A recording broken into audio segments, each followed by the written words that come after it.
Hello friends, welcome to Law Helps India, and today I am going to give you information about the essential requirements of valid marriage in Canada. So before going through the video, don't forget to subscribe Law Helps India and press the bell icon for latest videos and updates. So let's start the video. Friends, first of all, we should know that marriage under Canadian law is considered as a legal agreement between the two people. Each person in a marriage is viewed equal partner under the law, and this marriage law applies to all who stays in Canada.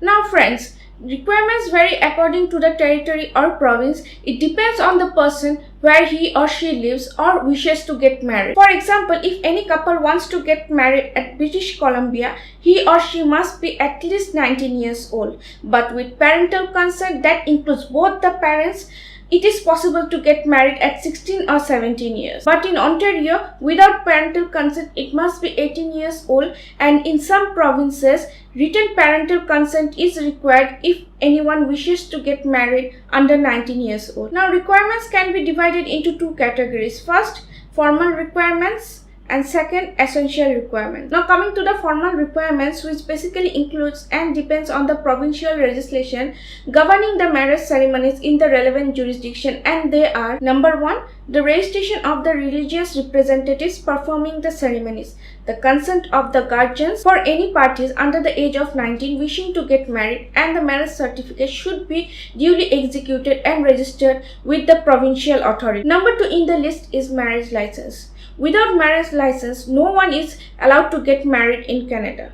Now coming to the second category, that is essential requirements, I have divided it into some subcategories. Now first point in this category is age restriction. So friends, as I have told you earlier, age restrictions depends on, or you can say vary from province to province. There is no uniform age restriction in the country. Coming to the second point in this category, that is unmarried status. Whether the parties to the marriage are unmarried or not. As like many other countries around the world, Canada also does not support bigamy. Bigamy is void and punishable offense under the Canadian law. It says a person must be unmarried during his or her marriage ceremony. Third point in this category is adoptive or genetic relationship. That means a person may not marry someone or cannot marry a person with direct genetic relationship or a person in adoptive position. Adopted or adoptive relation will also lie within direct genetic relationship. Now the fourth point in this category is capacity to consent. That means at the time of ceremony, the parties must possess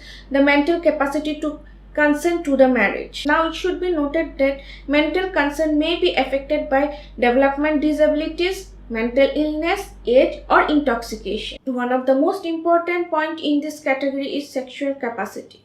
That means both the parties at the time of marriage must have the capacity to consummate it, and the capacity must exist at the time of marriage, and the lack of capacity may delay the marriage or render the marriage voidable. Another important point in this category is freedom of consent.